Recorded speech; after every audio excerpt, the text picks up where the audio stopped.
Meditation is an essential step to develop on the path to enlightenment.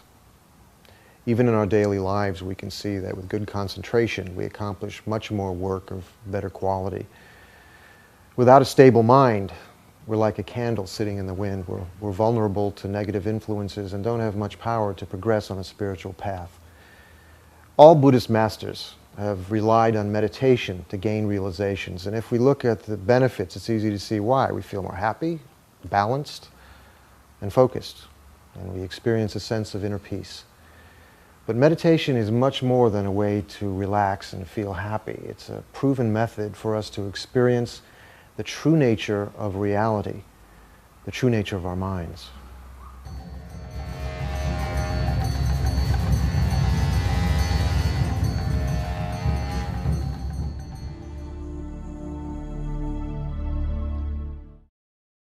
The beneficial results of any positive action that we do can be vast or limited depending on our motivation.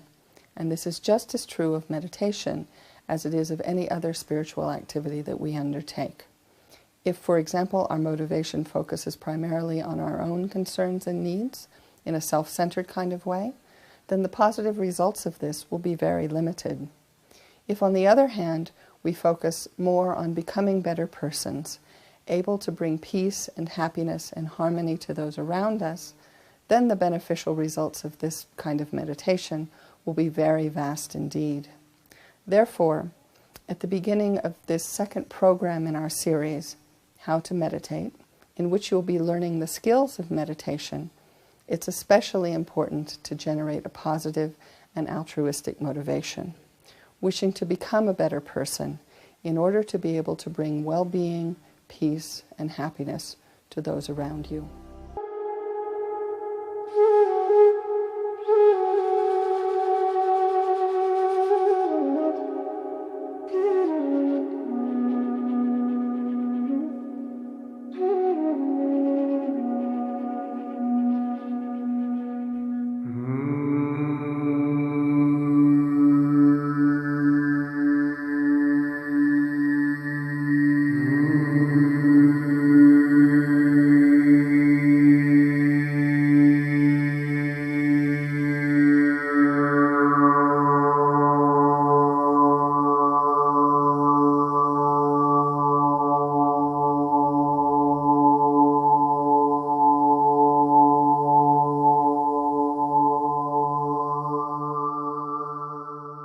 To have a mind where you can control your thought and your emotion is incredible. Without speaking about getting spiritual realization, just to be able to say stop to the thought when you want, to say stop to the emotion when you want, to have that capacity to be master of your own mind, to be able to say, oh, these thoughts stop, these emotions stop, now I have enough of you. And to be, whenever you want, you can stay still, So to have this capacity is an incredible, peace of mind, an incredible advantage, Suddenly you become master of your own mind. If you want to develop any qualities of mind, you need some mindfulness, some continuity in what meditation you do, For example, you meditate on love. If your mind of meditating on love gets constantly interrupted by other thoughts, there's no way that you will have the ability to develop a strong love, Same thing if you meditate about the nature of reality, how things really exist. If you have this inquiring mind which follows a stream of thought and wants to reach a conclusion and stay on it, you have to have a concentrated mind which is able to follow the analysis without being distracted. And once you reach a conclusion, to look at it and see what it implies. You must be able to stay on the conclusion of your analysis and see what it implies, how it changes your whole worldview, based on that conclusion you have reached. So in order for that to function, again, you need to have a calm mind.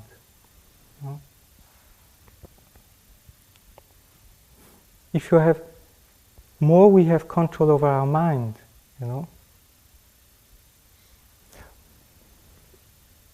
what happens is that instead of going constantly up and down like a yo-yo, being overly excited when something good happens and completely depressed when things go wrong, our usual mind, So with concentration, your mind becomes much more even.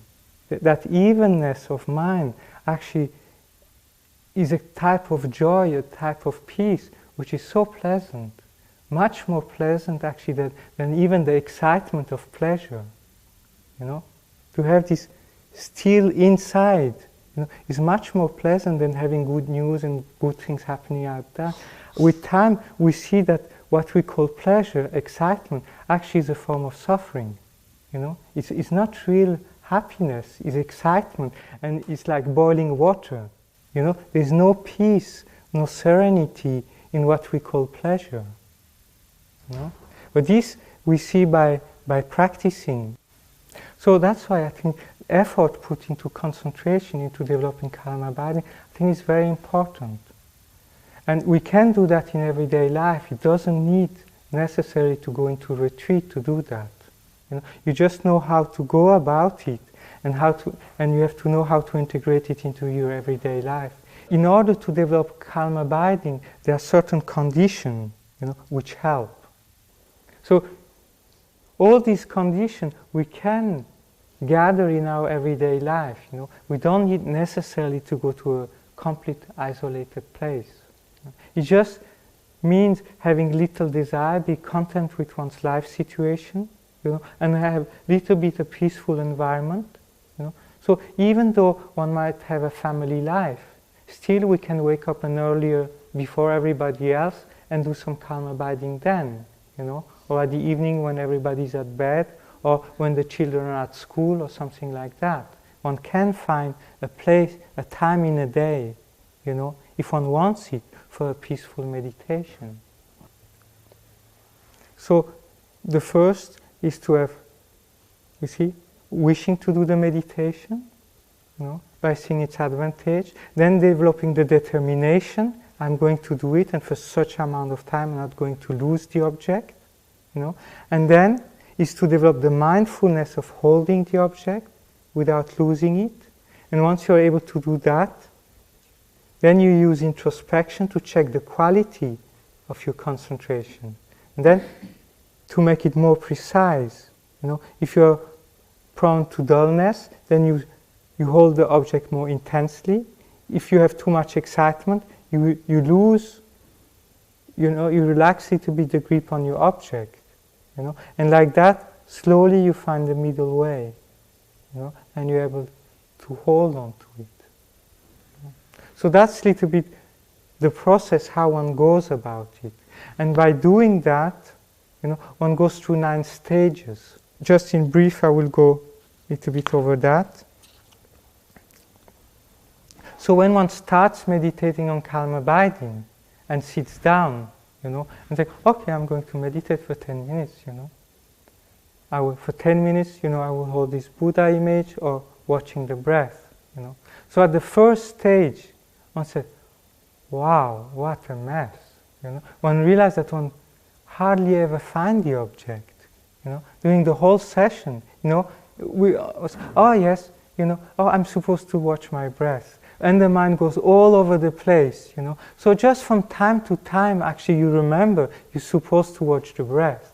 But your mind, most of the time, is going all over the place, So this is the first stage of meditating on calm abiding, Is that, one try. It's called placing the mind.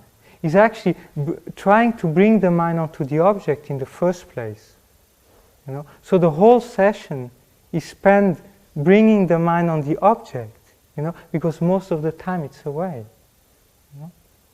So then the second stage is called placement with continuity. So there one is able to bring the mind on the object and stay it for a little while before losing it again. Right? So there's a continuity. Before there was no continuity at all. You just bring it there, poof, it goes off. You bring it there, it goes off. Here, there is a continuity. Then the third stage is called patch-like placement. So there, at the third stage, you're able to stay on the object, for quite a while, you know. You stay on the object, and from time to time you lose it. But then, as soon as you lose it, you are aware that you're losing it, and you're able to bring the mind back. And then the fourth stage is called close placement. You know? So at the fourth stage, from the beginning to the end of your session, you don't lose the object at all. You know? During the whole session, you are able to hold on to the object. Right? There still is distraction and dullness, but one part of your mind never loses the object anymore. And then the fifth stage is called controlling. So, because at the fourth level you are able to stay for the whole session on the object, you know, you decided. By familiarizing yourself with that, you reach a state of inner peace you never experienced before. Suddenly, it's like your mind was always like boiling water, and suddenly the boiling water has subsided, and you find that your mind inside experience a kind of tranquility that you never had before. And you realize, wow, that's quite pleasant. The difference between the fifth and the fourth is that the fifth, there's no more gross laxity and gross excitement. You know? So, you know, the gross aspect of this disturbance has subsided. You still have subtle dullness and subtle excitement, but not anymore the gross aspect of it, you know. And then the sixth is called pacifying. It's very difficult to recognize because the object is there, it's stable, you know, and it's clear. What is missing is the intensity of holding onto the object. You know? So in general, when one reaches that state, it's better to lean towards the side of subtle excitement than to lean towards the side of subtle laxity, because subtle excitement is easy to recognize. At the seventh stage, you can stay on the object, you know, boom, boom, boom, you sit there, you stay on the object, you know, and from time to time you have to check whether excitement, laxity has come about. But the main bulk of you sitting, you're completely there on the object. The excitement and dullness is not so strong anymore, you know. It doesn't happen often, and even if it arises, you just need to poof, poof, poof, you know, and the thought, they stop, you know, the emotion, they stop. It's a process from going from your ordinary mind, which has this thought and things like that, to go into your mind of calm abiding.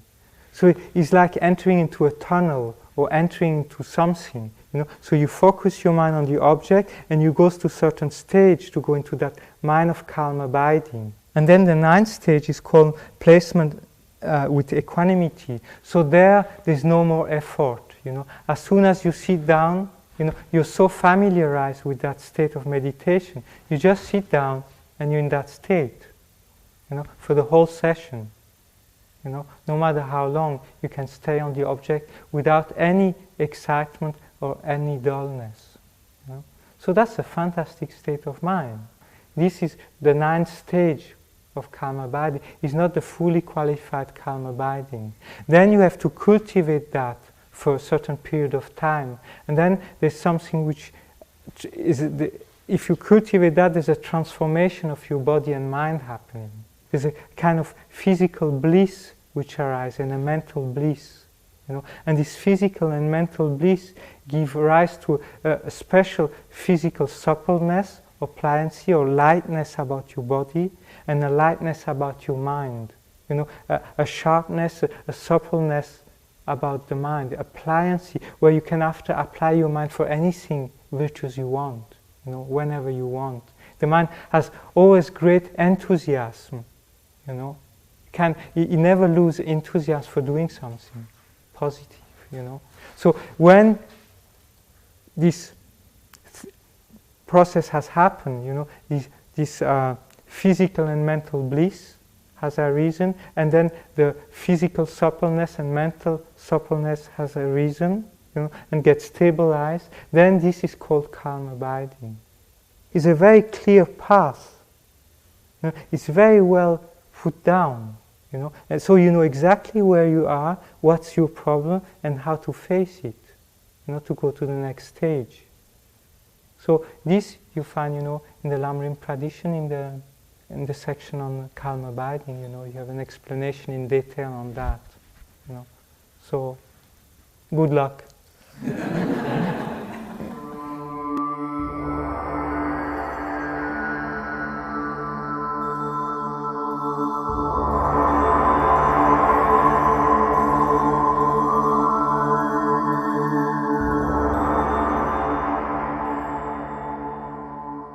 Why I meditate is because I want to be happy. I think most people want to be happy. So, yeah, meditation is definitely, I think, the richest experience that I've had.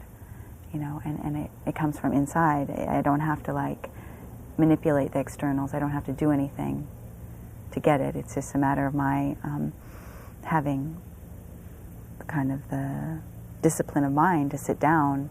Normally I meditate twice a day, at least in the morning when I wake up, kind of when I'm still kind of just to get my frame of mind, my space in myself right. It's like I know that I'm already whole, that I already have everything. It's all right here, and so therefore I can go out in the world and be there for other people.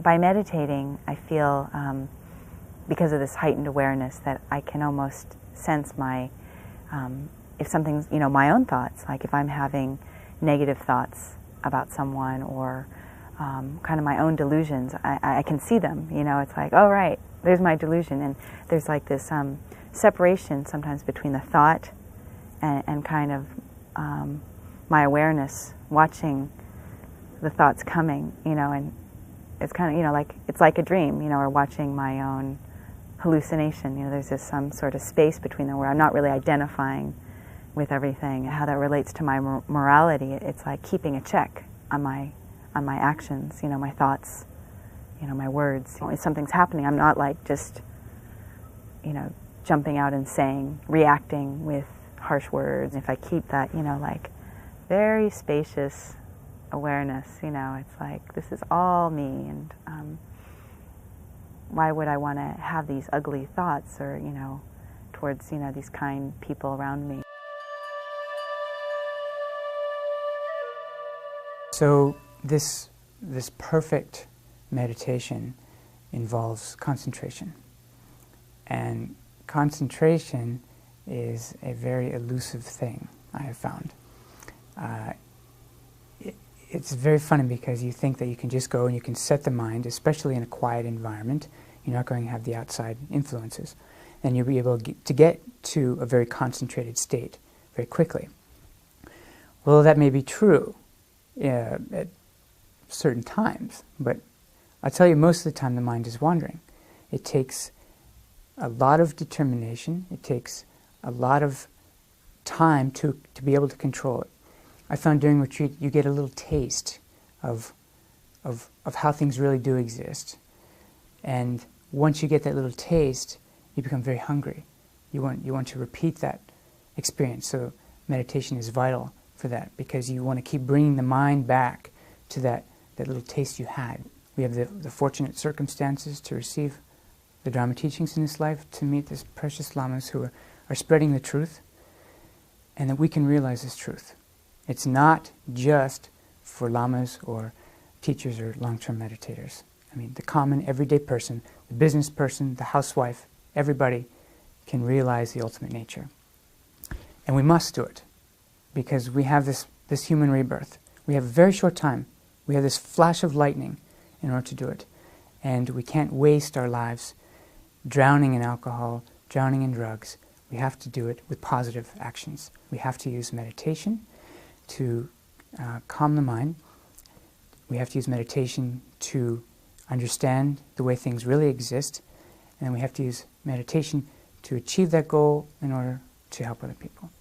Without meditation, there's no way that you can develop the habit of seeing that everything is a projection. Meditation is vital. It's essential. It's sort of like the water, it's the air in your life.